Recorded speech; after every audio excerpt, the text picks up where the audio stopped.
এই পাথর দেখতে পাচ্ছেন আপনি? কত গোল, কতটা চকচকে। বাচ্চাদের অনেক সময় এটা নিয়ে খেলতে ভালো লাগে, আর কেনই বা লাগবে না। কতটা সুন্দর আর মসৃণ এটা। কিন্তু আপনি কি কখনো ভেবে দেখেছেন এই পাথর আগে কি ছিল? কোনো বিশাল আকার পর্বত, কোনো বিশাল আকার পাথরের একটা বড় ভেঙে যাওয়া অংশ বিশেষ, যেটা কোনোভাবে নদীতে পড়ে নদীর ধারার সাথে বইতে থাকলো, মাটির সাথে ঘর্ষণ হলো, বালির কণার সাথে ঘর্ষণ হতে থাকলো, আর তারপর ধীরে ধীরে এই আকার পেল। এবার আমরাও এই পাথরের মতোই। তাই মনে রাখবেন, আপনার ব্যক্তিত্ব, আপনার এই স্বরূপ ঈশ্বরের দেওয়া কখনোই নয়। হ্যাঁ, প্রকৃতি অবশ্যই আপনাকে জন্ম দিয়েছেন, কিন্তু আপনি নিজে নিজের ব্যক্তিত্বের রচয়িতা। আর আপনি তা রচনা করেন কঠিন পরিস্থিতির মুখোমুখি হয়ে, সংকটের ধারা পার করে। তাই আপনিও এই পাথরের মতো নিরন্তর চেষ্টা করতে থাকুন, নিজের অস্তিত্ব বজায় রাখুন, এই অস্তিত্বকে মহান করতে থাকুন, আর আমার সাথে ভালোবেসে বলুন, রাধা রাধা। দেখতে গেলে এই সংসার বড়ই সুন্দর, কিন্তু আসল সত্যি এটাই যে সংসারে সবকিছু নশ্বর। যেটা কাল ছিল তা আজ নেই, যা আজ আছে তা কাল ছিল না, আর যা আজ আছে তা কালও থাকবে না। প্রত্যেক মানুষকেই যথাসময়ে কালের কাছে মাথা নত করতে হয়। এই রূপের বিনাশ করে বার্ধক্য, প্রাণের বিনাশ করে মৃত্যু, আলস্য, ঈর্ষা ধর্মের বিনাশ করে, আর ক্রোধ বিনাশ করে সম্পর্কের। কিন্তু এরকম একটা অনুভূতি আছে যা একাই সমস্ত গুণ বিনাশ করতে সক্ষম হয়, আর সেটা হলো অহংকার। তাই জ্ঞানকে নিজের কাছে আসতে দিন, কিন্তু অহংকারকে কখনোই নয়। কারণ যদি এই অহংকার আপনার কাছে চলে আসে, তাহলে জীবনে যা কিছু আপনি অর্জন করেছেন, তা সে গুণ হোক বা হোক ধন, সে বন্ধু হোক বা হোক আনন্দ,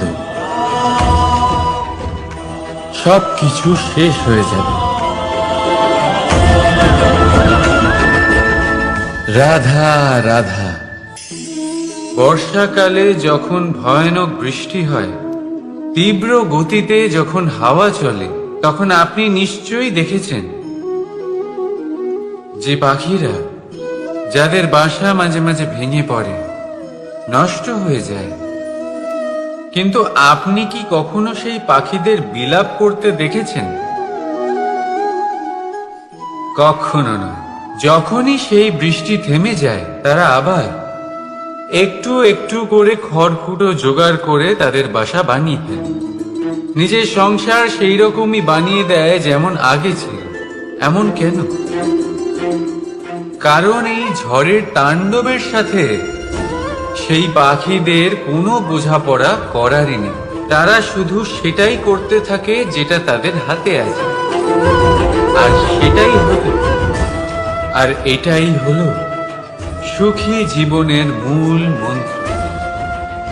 যেটা আপনার হাতে নেই, তা নিয়ে বিলাপ করে আপনার কোনো লাভ হবে না। মনোসংযোগ তাতেই করুন যা আপনার হাতে রয়েছে। যা বদলে গেছে তাকে আপনি আবার বদলাতে পারবেন না, কিন্তু যা আপনি বদলাতে পারবেন তাতে মনোসংযোগ করুন। এই জীবনে একটু ধনাত্মক হয়ে উঠুন, দেখবেন সব শুভ হবে। রাধা রাধা।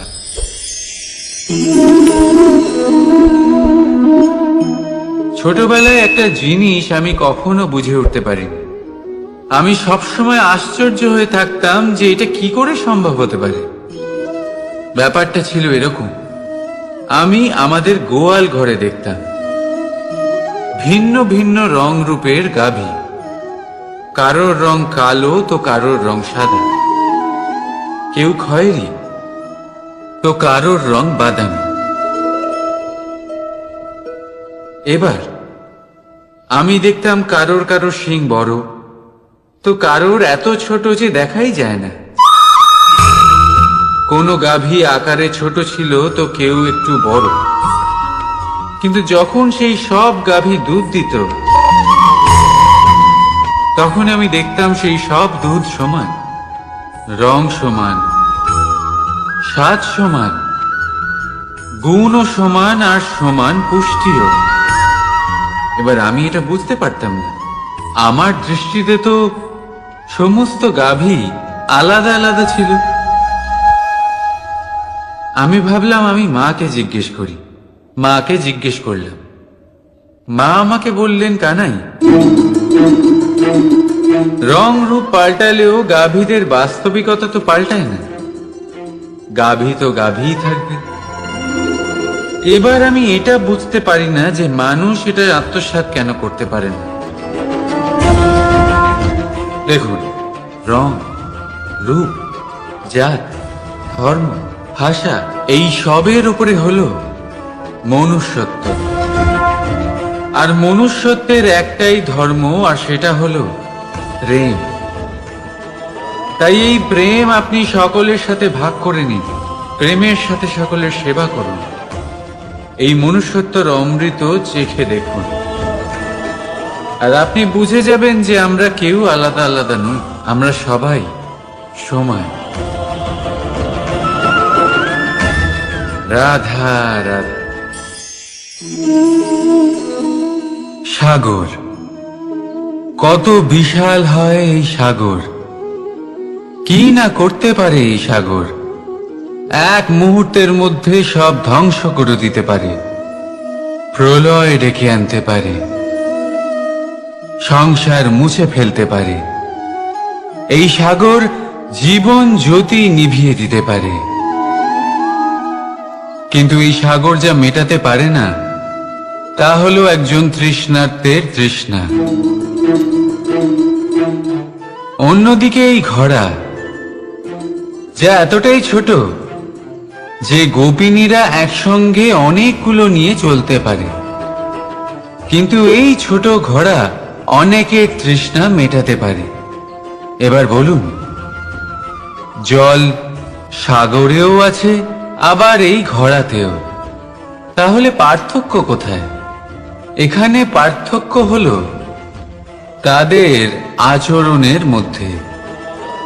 একজন মাটির মধ্যে মিষ্টি জল ধরে রাখে তো আরেকজন নিজের নোনা জলের আঘাতে যে কাউকে মাটিতে মিশিয়ে দিতে পারে। আপনি কি হতে চাইবেন? সাগরের নোনা জল হয়ে কারোর আশা চূর্ণ বিচূর্ণ করে দিতে, নাকি মিষ্টি জলের ঘোড়া হয়ে কারোর তৃষ্ণা মেটাতে? সিদ্ধান্ত আপনার। রাধা রাধা। কতবার এমন হয়, আপনি কোনো কাজ করার জন্য কাউকে দায়িত্ব দেন, কিন্তু সেই ব্যক্তি সেই কাজ সম্পন্ন করতে পারে না, অসম্পূর্ণ রেখে দেয়, অথবা ঠিকভাবে করতে পারে না। এবার এই পরিস্থিতিতে কি হয়? আপনি ক্রুদ্ধ হয়ে যান, তার উপরে আপনি রেগে যান, তাকে তিরস্কার করেন, আর তারপরে সেই কাজ সম্পন্ন করতে আপনি নিজেকেই নিযুক্ত করেন, আর শেষ পর্যন্ত সেই কাজ সম্পন্ন হয়েই যায়। এবার এই বিষয়ে সমস্যা সেই ব্যক্তির চেষ্টায় নয়, সমস্যা আপনি যে সেই ব্যক্তিকে ভরসা করলেন তার ছিল। আমরা অন্যের প্রতি ভরসা করাকে প্রথম পদক্ষেপ বানিয়ে, আর নিজের উপরে বিশ্বাসকে শেষ সম্বল। কিন্তু তার বদলে এটাই হওয়া উচিত যে নিজের উপরে ভরসাকে আমরা প্রথম পদক্ষেপ বানাই, তাকে নিজের সহায় মানতে হবে। যদি আপনি এমন করেন তাহলে পরিণাম আরো সুখকর, আরো আনন্দদায়ক হবে। তাই মনে রাখবেন, এই সংসারে আপনার সব থেকে বড় ভরসা আর কেউ নেই।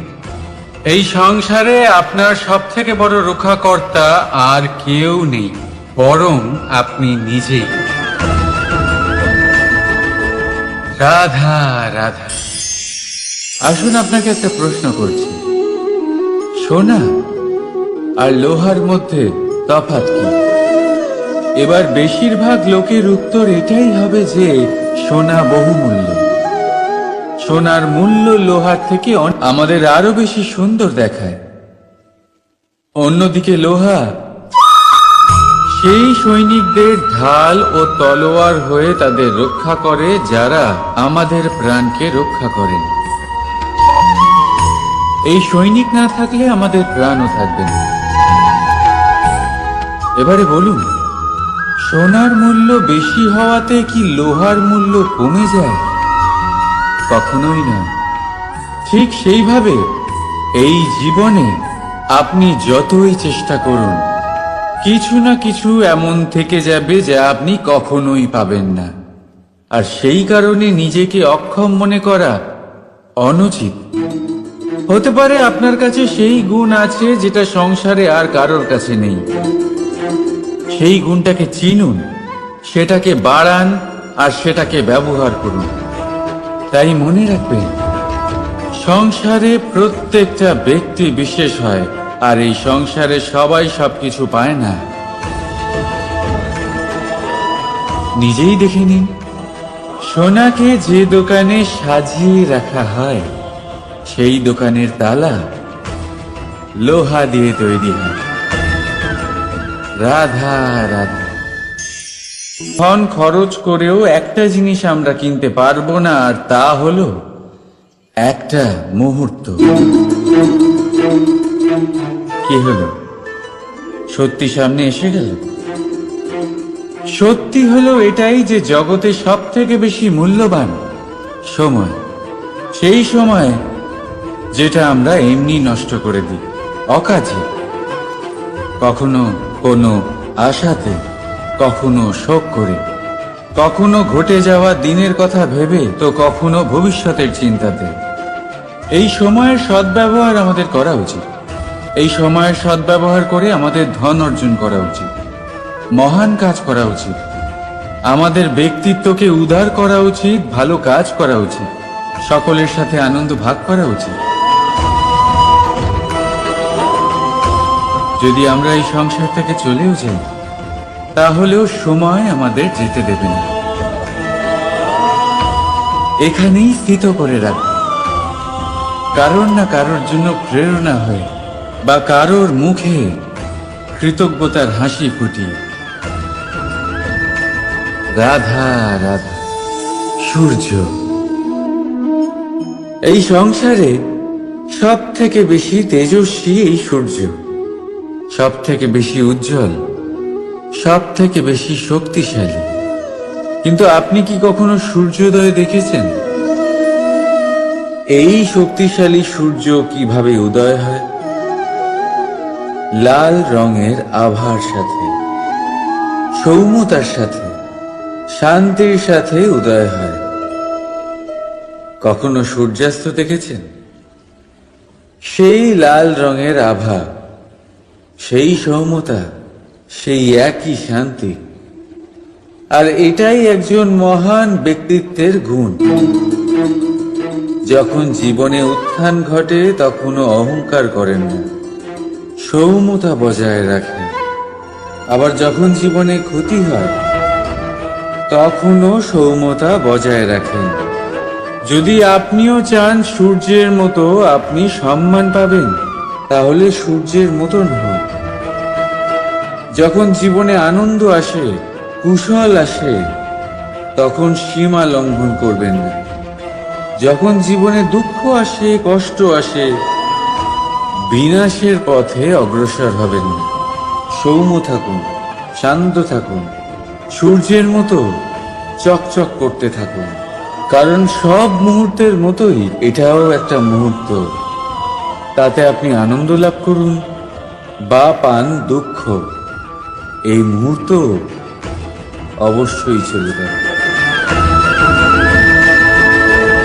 রাধা রাধা। আপনি ওই কথাটা নিশ্চয়ই শুনেছেন, যখন ভগবান একটা দরজা বন্ধ করেন তখন অন্যদিকে অনেক দরজা খুলে দেন। এবার এই দরজা, এই সমস্ত পথ আমরা দেখতে পাই না, অনেক সময় আমরা বুঝতে পারি না, হারিয়ে যায় সব। কখনো কখনো মনে হয় যে এই কথাটাই মিথ্যে, কিন্তু আসলে তা তো নয়। তাহলে হারিয়ে যায় কেন? কারণ আমরা সময় নষ্ট করি এই দরজার দিকে তাকিয়ে থেকে। ভাবি এই বুঝি দরজা খুলবে, এবার দরজা খুলবে, অপেক্ষা করতে করতে আমরা অনেক সময় নষ্ট করে ফেলি। এত সময় নষ্ট করি যে আমরা দেখতে পাই না, খুঁজে পাই না সেই সমস্ত দরজা আর পথ যা আমাদের জন্য খোলা রয়েছে। যদি খুঁজেই না পাই তাহলে তা ব্যবহার করব কি করে? মনে রাখুন, ভগবান সব সময় আমাদের সাথে রয়েছেন, আমাদের সাহায্য করছেন। এই পথ সব সময় আছে, সর্বত্র আছে। দরকার রয়েছে শুধুমাত্র দৃষ্টির, দৃষ্টিভঙ্গি এবং ভাবনার। এই দৃষ্টিকে বিস্তৃত করুন, এই দৃষ্টিভঙ্গিকে ধন্যাত্মক করে তুলুন, আর এই ভাবনা, এর সীমা একটু বাড়িয়ে তুলুন। তারপর দেখবেন সব খুঁজে পাবেন। আসলে কি, এই যে ঈশ্বর, এই যে পরমাত্মা, তা আমাদের সাথে রয়েছে, আমাদের মনের মধ্যে রয়েছে। যিনি তাকে মন থেকে চাইবেন তিনি তাকে মনের মধ্যে অবশ্যই খুঁজে পাবেন। যদি উনি মন থেকে চান পথ খুঁজে পেতে, তাহলে তিনি অবশ্যই পথ খুঁজে পাবেন। তাহলে আসুন আমার সাথে ভালোবেসে বলুন, রাধা রাধা। ধর্ম, আমরা সকলে ধর্মের বিষয়ে কথা বলি, কখনো নিজের ধর্মের বিষয়, আর কখনো অন্যের ধর্মের বিষয়। কখনো আমরা অধর্ম দেখলে সেই বিষয়ে কথা বলি। অনেক রকম আলোচনা হয়, কিন্তু এই ধর্ম আসলে কি, সেটা কি কেউ বোঝে? যদি আমি আপনাকে উত্তর দিই, এই উত্তর সরল। ধর্ম হলো তাই যা মানুষকে অন্য মানুষের সাথে, সমস্ত বিশ্ব সংসারের সাথে আনন্দ সহকারে বাঁচতে শেখায়। সেই জন্য আপনি যদি কখনো কোনো ধর্মীয় স্থানে যান, সেই ধর্মীয় স্থানে গিয়ে আপনার শান্তির অনুভূতি হয়, তাই না? কিন্তু দেখুন, ধর্মের জ্ঞান থাকলেই সেই মানুষ ধর্মের পথে চলতে পারবে এমন কোনো কথা নেই। অনেক সময় সম্পর্কে যখন সংঘর্ষ বেড়ে যায়, তখন ইচ্ছের জন্ম হয়, ক্রোধের জন্ম হয়, অহংকারের জন্ম হয়, আর তারপর বিনাশ হয়ে যায় এই ধর্মের। সেই জন্য দ্বিতীয় সব থেকে গুরুত্বপূর্ণ গুণ যা আমার সারথীর মধ্যে থাকা উচিত, তা হলো ধর্মবীর হওয়া। এবার দেখতে হবে সেটাই যে কে হবে সেই ব্যক্তি যিনি এই স্বয়ম্বরে নিজের ধর্মে অটল থাকবেন।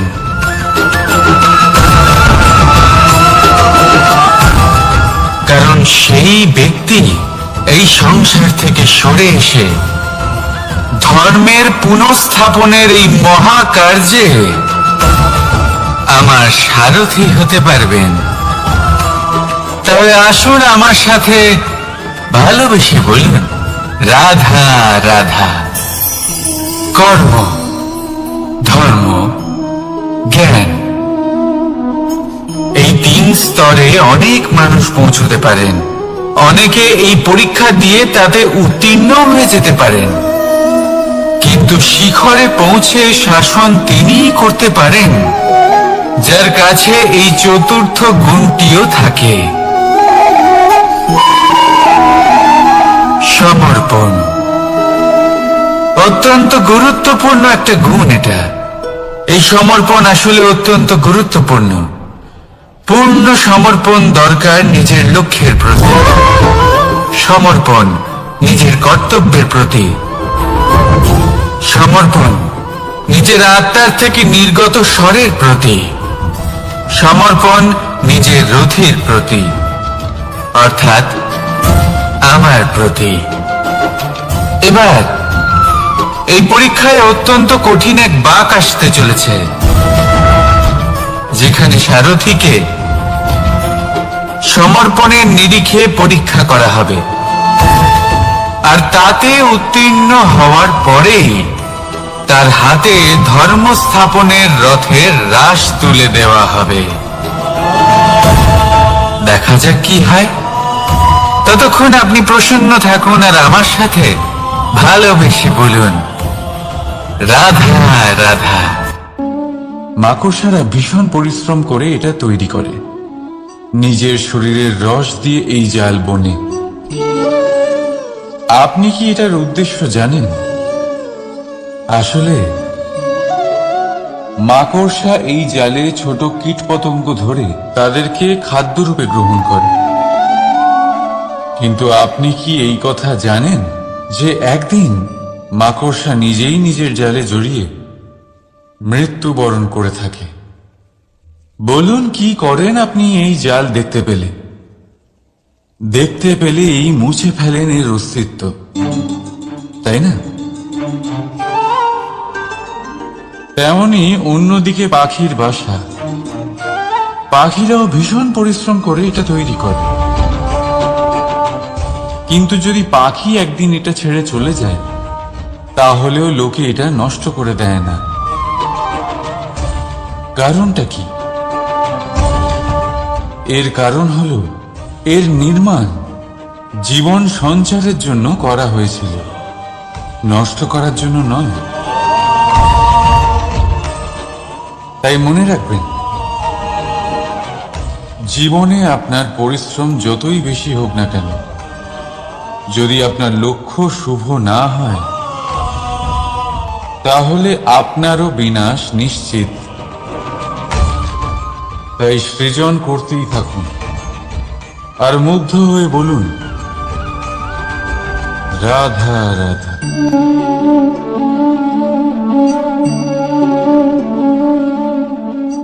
আপনার কি মনে হয় আমি কি করছি? আপনি বলবেন আমি প্রদীপ জ্বালাচ্ছি। সঠিক, কিন্তু প্রশ্ন হচ্ছে যে আমি কি আপনাকে বলেছি যে একে প্রদীপ বলা হয়? না। এই প্রদীপ কি নিজেই নিজের পরিচয় আপনাকে দিয়েছে? না। তাহলে আপনি কি করে জানলেন যে একে প্রদীপ বলা হয়? উত্তর হচ্ছে প্রকাশ, যে স্বয়ং জ্বলে অন্ধকারের মধ্যে সংসারকে পথ দেখায়, সেটাই প্রদীপ। যা নিরাশার মাঝে আশার আলো প্রদর্শন করে, সেটাই প্রদীপ। অপর দিকে আছে সাপ, যাকে না দেখেও তার ফনার আওয়াজ শুনেই লোকে ভয় পেয়ে যায়। তার মানে ব্যক্তির পরিচয় তার কর্মের দ্বারা পাওয়া যায়। তাই আপনার এটা বলার প্রয়োজন নেই যে আপনার পরিচয় কি। এটা আপনার কর্মই নিশ্চিত করবে যে লোকে আপনাকে প্রদীপ ভেবে ভালোবাসবে নাকি সাপ ভেবে ভীত হয়ে থাকবে। রাধা রাধা। সময় কত বিচিত্র হয়। সময় আমাদের পক্ষে থাকলে আমরা নিজেদের রাজা মনে করে নিই, আর সেই সময় যদি বিপক্ষে চলে যায়, তাহলে নিঃস্ব হতে সময় লাগে না। তাই মানুষের একটা অভ্যেস আছে, খারাপ সময়ের জন্য কিছু সঞ্চয় করা। আত্মীয়, বন্ধু খারাপ সময় পাশ থেকে সরে যায়, যশ মান প্রতিকূল সময় চিরস্থায়ী হয় না। তাই মানুষ মনে করে অর্থ সঞ্চয় করাই শ্রেয়। অর্থের কোনো হৃদয় নেই যা সময়ের সাথে পরিবর্তিত হবে। সংসার বলে সর্বদা অর্থ সঞ্চয় করতে থাকুন। খারাপ সময় অবশ্যই কাজে লাগবে, কিন্তু আমি বলবো শুভ কর্ম করতে থাকুন, আনন্দে থাকুন, নিজের ওপর আর ঈশ্বরের ওপরে বিশ্বাস রাখুন। খারাপ সময় কখনো আসবেই না। রাধা রাধা। প্রকৃতি মানুষকে এক বিশেষ শক্তি দিয়েছে, অন্য জীবের থেকে বেশি শক্তি দিয়েছে। স্মরণ শক্তি। এই শক্তি মানুষকে অন্য জীবের থেকে ভিন্ন করে,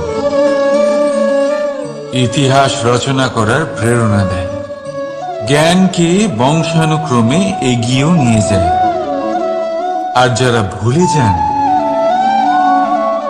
অধিকাংশ সময় তারা উপহাস আর দয়ার পাত্র হয়ে যান। কিন্তু এটাই কি প্রকৃত রূপে সত্য? না। এই স্মরণ শক্তি মানুষের বিকাশে সব থেকে বড় বাধা হয়ে দাঁড়ায়। তার মনকে দূষিত করে দেয়। খারাপ অভিজ্ঞতা, কারোর করা বিশ্বাসঘাতকতা, কারোর কটাক্ষ বেশিরভাগ মানুষই ভুলতে পারেন না, আর তারপর প্রতিশোধ নিতে উদ্যত হন। প্রথমে সময় নষ্ট করেন প্রতিশোধের প্রস্তুতিতে, আর তারপর সময় নষ্ট করেন প্রতিশোধ নেওয়ার সুযোগ খুঁজতে।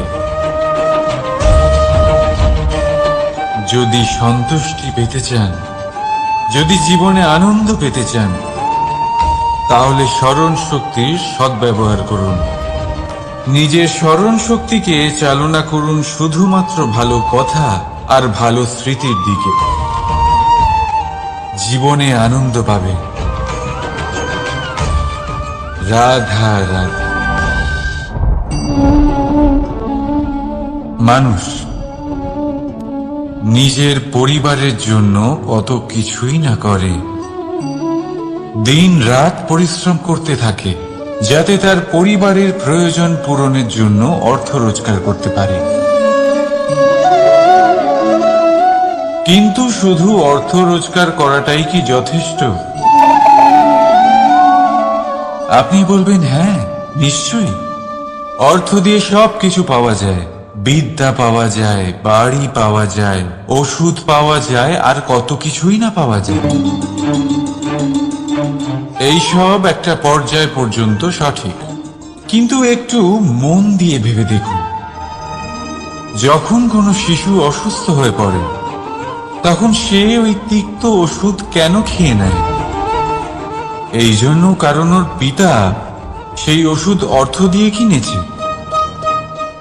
না, বরং এই জন্য কারণ তার পিতা যে তার সামনে দাঁড়িয়ে, তার উপরে তার বিশ্বাস আছে। বিশ্বাস আছে যে উনি তার কিচ্ছু হতে দেবেন না। এই বিশ্বাস, এই সংস্কার, এই শিক্ষা কখনো অর্থ দিয়ে পাওয়া যায় না। এটা পাওয়া যায় সেই সময় থেকে যা মাতা পিতা তাদের সন্তানের সাথে কাটিয়েছেন। তাই জীবনে অর্থ অবশ্যই উপার্জন করুন, কিন্তু নিজের পরিবারকেও সময় দিন,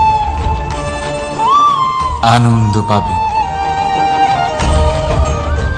রাধা রাধা। বিরোধিতা এমন এক শব্দ যা শুনে আমরা সবাই ভয় পেতে থাকি। যদি কেউ আমাদের বিরোধিতা করে তা আমাদের সহ্য হয় না। আমরাও কারোর বিরোধিতা করে কোনো শত্রুতা করতে চাই না। এই ধরনের ভাবনা আমাদের মনে আসতেই থাকে। কিন্তু বিরোধিতা, এই শব্দ আপনার শান্তির জন্য, আপনার সুখের জন্য কতটা গুরুত্বপূর্ণ তা আপনারা জানেন না। তাই যদি কাল এসে কেউ আপনার বিরোধিতা করে, তখন সবার আগে নিজেকে যাচাই করুন। আপনি কি ভুল করেছেন? আপনার দোষ কি? নিজের মধ্যে কি ত্রুটি আছে সেটা বোঝার চেষ্টা করুন। নিজেকে সংশোধন করার চেষ্টা করুন, তারপর দেখুন বিরোধিতার এই আগুন আপনাকে স্বর্ণ থেকে কুন্দন বানিয়ে তুলবে। বলা হয় এই সংসারে খারাপ বেড়েই চলেছে, কিন্তু তার কারণ এ নয় যে খারাপ মানুষ বেড়ে চলেছে। তার কারণ হলো যে ভালো মানুষ, যাদের ভালো চিন্তা, ভালো বিচারধারা আছে, তারা খারাপের বিরোধিতা করতে পারে না।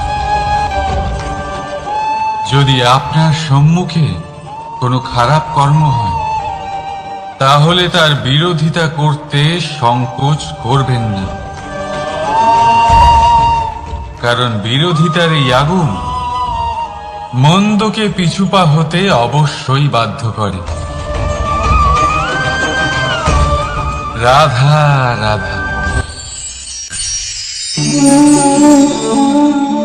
বিশ্বাস, জীবনে বিশ্বাস কতটা গুরুত্বপূর্ণ। একজন স্ত্রী তার স্বামীর হাত ধরে যে কোনো জায়গায় যেতে পারেন, এর কারণ হলো বিশ্বাস। তার নিজের স্বামীর ওপরে বিশ্বাস আছে। যখন একজন মা তার ছোট বাচ্চাকে কোলে তুলে হাওয়ায় ওঠায়, তখন সেই বাচ্চা ভয়ভীত হয়ে যায় না। তার কারণ হলো বিশ্বাস। তার বিশ্বাস আছে যে তার মা তার কিচ্ছু হতে দেবে না। এক বৈদ্যের দেওয়া ঔষধ সন্তান কিছু না বুঝে শুনেই খেয়ে ফেলে। সেই বৈদ্যের জ্ঞানের বিষয়ে তার কোনো ধারণাই থাকে না, শুধু নিজের পিতার উপরে বিশ্বাস আছে যে তার পিতা তাকে খারাপ কিছুই দেবে না। যখন এই সংসারের প্রতিটা বন্ধন বিশ্বাসের উপরে দাঁড়িয়ে আছে, তাহলে কেন এই বিশ্বাসকে আমরা জীবনে আনতে পারি না? আপনি নিজেই দেখুন, এই বিশ্বাস নিজের জীবনে এনে দেখুন, সবকিছু আরো সুন্দর হয়ে যাবে। তাই ভালোবেসে বলুন রাধা রাধা।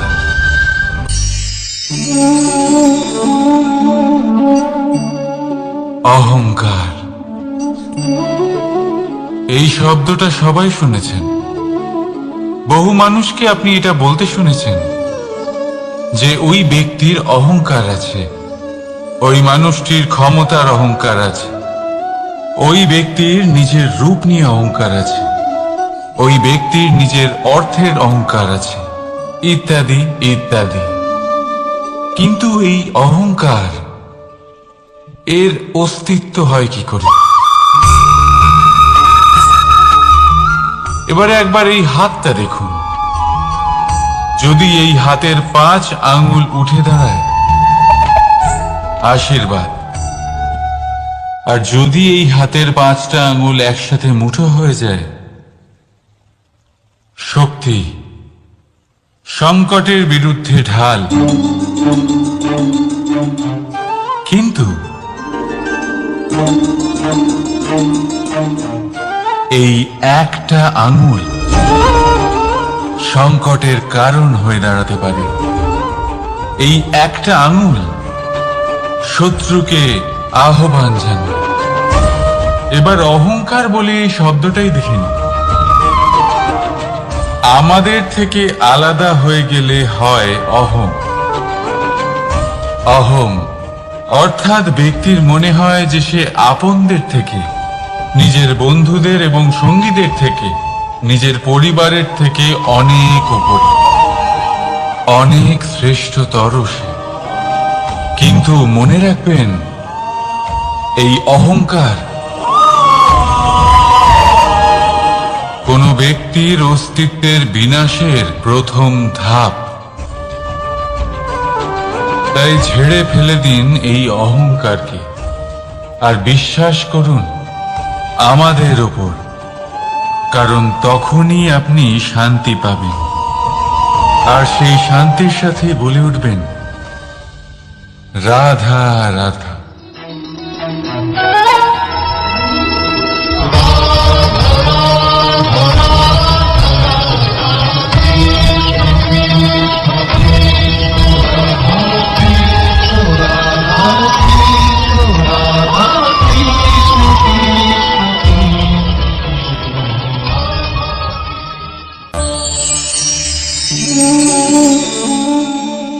সাফল্য। যদি আপনাকে জীবনে সাফল্য পেতে হয়, তাহলে আপনি একাধিক মানুষ পাবেন যারা একাধিক উপায় বলবে আপনাকে সাফল্য পাওয়ার। দীর্ঘ সময় ধরে পরিশ্রম, চেষ্টা, নির্ধারণ, নিষ্ঠা এই বিষয়ে ভাষণ দিতে থাকবেন। একাধিক রকমের উদাহরণ আপনার সামনে তুলে ধরবেন। কিন্তু আমার এটা মনে হয়, আমরা কেন সেই বিষয়ে কথা বলি না যা মানুষকে অসফল করে তোলে? শুধু দুটো ব্যাপার অসফল হওয়া নিশ্চিত করে। শুধু দুই ধরনের মানুষ বেশিরভাগ অসফল হন। প্রথম তারা যারা ভাবে অনেক কিছু কিন্তু কিছুই করে না, আর দ্বিতীয় তারা যারা অনেক কিছু করতে থাকে কিন্তু ভাবনা চিন্তা না করে। ভাবনা আর কর্ম, এদের মাঝে সামঞ্জস্য রাখা খুব জরুরি। যদি এটা থাকে, তাহলে জীবনে কখনো অসফল হবেন না। রাধা রাধা। আপনি অনেককে এই কথা নিশ্চয়ই বলতে শুনেছেন, এই ব্যক্তির দৃষ্টিতে দম্ভ আছে, এই ব্যক্তির চোখের ওপর অহংকারের পর্দা পড়ে আছে, ইত্যাদি ইত্যাদি। চলুন আমি আপনাকে একটা প্রশ্ন করছি, আপনি দেখেন কি দিয়ে? দৃষ্টি দিয়ে নাকি দৃষ্টিভঙ্গির সাহায্যে? ভাবুন। চিন্তায় পড়ে গেলেন নিশ্চয়ই। দৃষ্টি যে কোনো বস্তুর বা যে কোনো মানুষের শুধু বাইরের রূপটা দেখায়, যেখানে দৃষ্টিভঙ্গি আপনাকে সোজা আসল পরিচয়ের সাথে সাক্ষাৎ করায়। উদাহরণ হিসেবে চন্দ্র।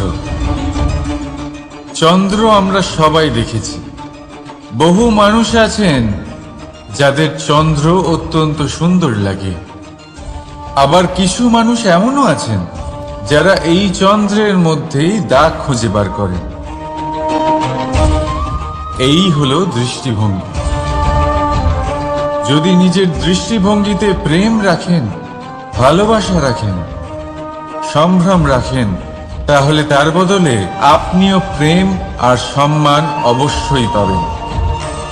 এবারে দেখুন,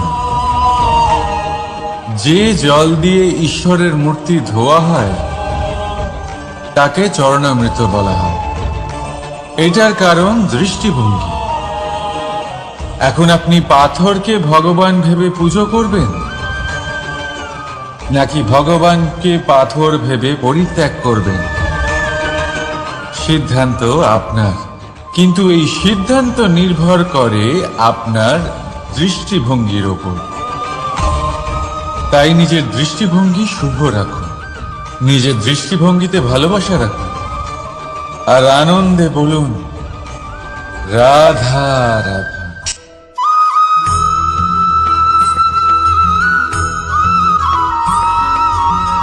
আমরা যখনই কোনো যাত্রায় যাব বলে মনে করি, তখনই আমরা প্রস্তুত থাকি আসন্ন বিপদের জন্য বা সংকটের জন্য। যেমন যদি আমাদের মনে হয় যে আজকের পরিবেশ খুব ঠান্ডা হবে, তাহলে আমরা গরম বস্ত্র ধারণ করি বা সেটাকে সাথে নিয়ে যাই। যদি মনে হয় যে বৃষ্টি হতে পারে বা বৃষ্টি হয়ে চলেছে, আমরা দেখছি, তাহলে আমরা একটা ছাতা সাথে নিয়ে নিই। আমরা